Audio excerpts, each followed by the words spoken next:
When stars over 100 times heavier than our sun explode, they make a supernova explosion so big that scientists call them hypernovas.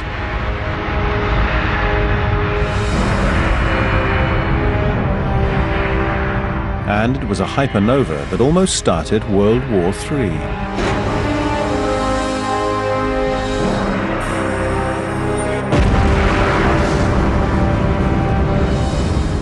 In 1963, the US and Soviet Union agreed to ban the testing of nuclear weapons.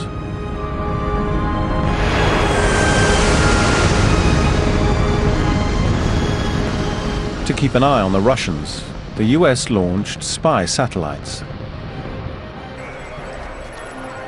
When they heard this sound coming from deep space, they suspected the worst.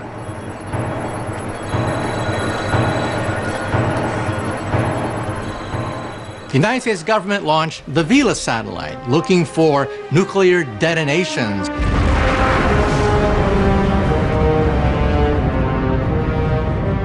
And then, looking in outer space, they saw these monster explosions take place. And the military thought, oh my God, the Russians are testing secret atomic weapons in space. But these weren't secret atomic bomb tests, and the Russians had nothing to do with them. They began to look at where this radiation came from. It came from all over the galaxy, beyond the galaxy. Now, there's no way the Russians could shoot explosions in outer space beyond the galaxy. And then people began to realize that we were staring something new in the face. They were super powerful explosions of high energy radiation called gamma ray bursts. And they were coming from exploding hypernovas.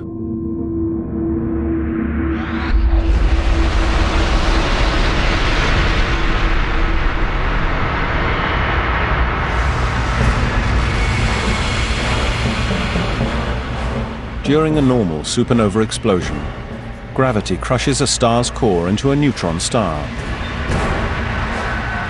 But during a hypernova explosion, the giant star is so much bigger that gravity crushes the core into something much stranger.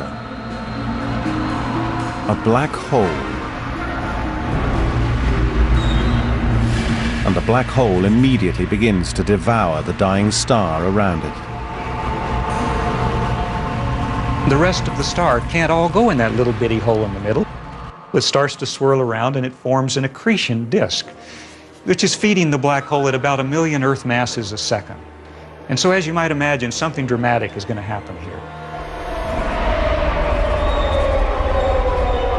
1 million Earth masses a second is too much for the black hole to consume all at once.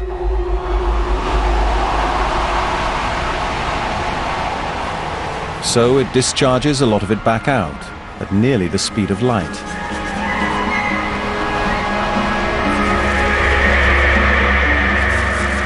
This creates two beams of pure energy, blasting their way out of the black hole. It takes it about 8 seconds to bore through the star, keeping a very tight focus, and erupt from the surface. Now, if we're standing in the opening of this jet, we'll see a gamma ray burst. The gamma rays produced from the black hole tear through the outer layers of the star and into